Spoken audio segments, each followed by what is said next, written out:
through spending in the U.S. for about $390 million to businesses with less. 전 세계의 가장 핫한 소식이 이곳에 모입니다. 글로벌 정면 승부.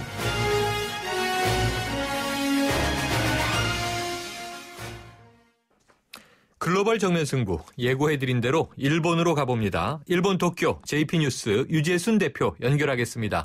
대표님 안녕하세요. 네, 안녕하세요. 유재순입니다. 네, 이 일본 정부의 이 한일 정상에 대한 입장 나왔나요? 네, 오늘 오후 스가 관방장관이 기자회견을 열고 11월 2일 한일 회담이 열린다고 공식적으로 발표를 했는데요. 네. 그렇지만 지금까지 주장해왔던 기준의 입장과 다름이 없습니다. 네. 아베 신조 수상의 경우 그동안 한국은 이웃이고 또 역사적으로 어려운 문제들이 있지만 늘 대화를 할 준비가 되어 있다. 박근혜 대통령만 오케이 한다면 언제 어디서든지 만나 허심탄회하게 얘기를 하고 싶다라고 주장을 해왔는데요. 네. 하지만 이번 한일 정상회담을 준비하면서 보인 일본 정부의 태도는 과거 역대 수상들의 행적과는 다소 괴리가 있습니다. 네. 회담 장소가 한국이고 또한 역사 문제에 있어서만큼은 일본의 역대 수상들이 서비스 차원에서라도 한 발자국 양보해서 의례적인 사과 표명을 해왔는데요. 네. 그렇지만 이번에는 단호합니다. 한마디로 할 말은 하겠다는 것인데요.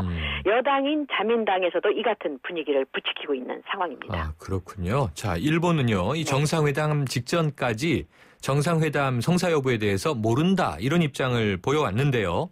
한일 정상회담을 한국이 간절히 원해서 하는 걸로 일본 내 언론에서 그렇게 지금 전하고 있나요?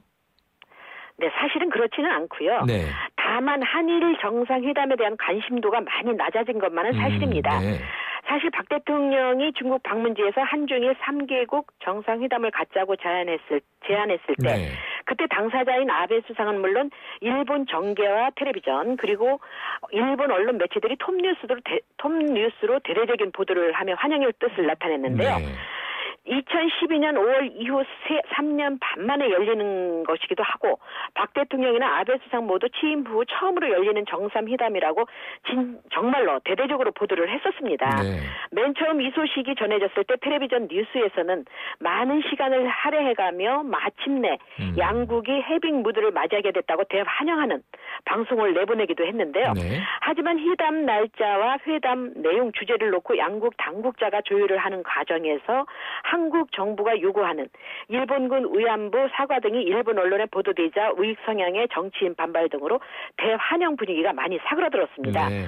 오늘만 하더라도 아사히 신문을 비롯한 각 언론사가 오는 11월 2일에 한일 정상회담이 열리기로 결정했다고 그저 간단하게 단신으로만 보도를 하고 있는 상황입니다. 네, 아까 아베 총리가 이번만큼은 단호하게 할 말은 하겠다 이런 이제 입장이라고 말씀하셨잖아요. 서비스로도 네네. 이제 어떤 뭐 사과 발언 비슷한 건 없을 가능성이 높다라고 진단해 주셨는데, 자 다시 한번 확인드리면 양국 간의 최대 현안인 이 일본군 위안부 문제에 대해서 아베 총리의 전향적인 입장을 들을 수 있을까? 이 질문에 대해서는 희박하다라고 보시는 거죠?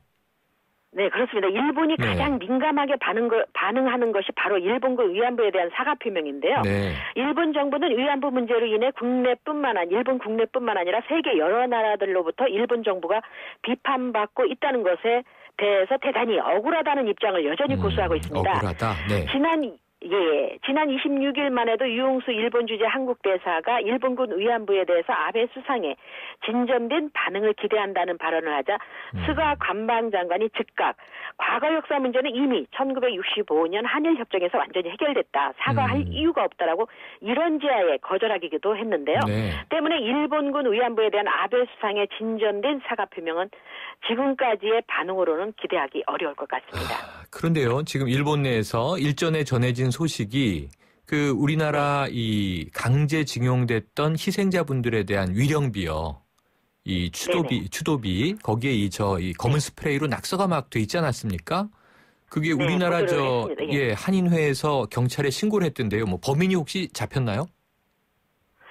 범인은 아직 안 잡혔고요. 네.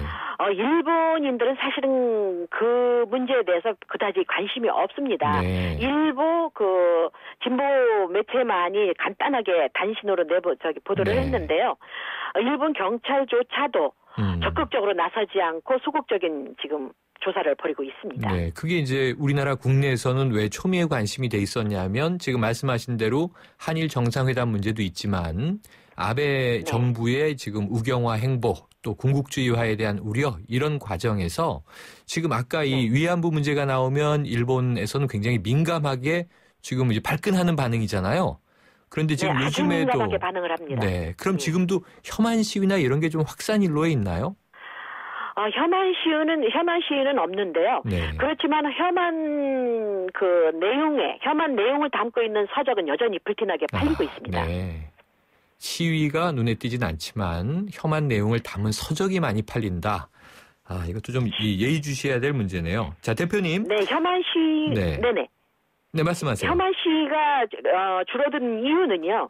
일본 시민들이 굉장히 거부 반응을 일으켰기 때문입니다. 네.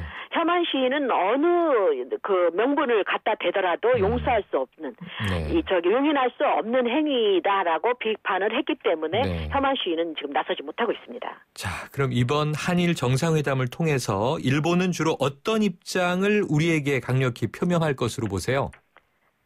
네, 일본 정부가 한일회담에서 가장 절실하게 얻고자 하는 것은 한미일 공조인데요. 네. 일본 정부는 한국이 일본과 미국보다 중국에게 더 밀착돼 있다고 판단을 하고 있습니다. 네. 때문에 이 같은 한국의 입장을 어떻게든 과거의 돈독한 한미일 공조로 되돌려 놓아야 한다는 분명한 목표가 일본 정부에게는 있습니다. 네. 실제로 아베 수상은 이 같은 압박감을 상당히 느끼고 있는 것으로 알려졌는데요. 물론 미국 정부에서도 이 같은 이유로 아베 수상에게 상당한 기대를 걸고 있다고 합니다. 그리고 안보 법안과 관련된 한반도 유사시 자유대 파견에 대해서도 협의를 할 예정이라고 일본 언론은 보도를 하고 있는데요. 네. 그뿐만 아니라 정치, 외교를 비롯해서 TPP, 즉 환태평양 경제동반자 협정 등 경제적인 문제와 문화적인 인적 교류, 그리고 한일 사이의 현안인 일본군 위안부, 독도 영토 문제, 북한 핵 문제 등 얼마 전 재택 기소된 산케이신문의 가토 전 지국장에 대해서도 일본의 입장을 전할 것으로 알려졌습니다. 네, 지켜볼 내용이 많네요. 오늘 소식 감사합니다. 네, 고맙습니다. 지금까지 일본 도쿄에서 JP뉴스 유재순 대표였습니다.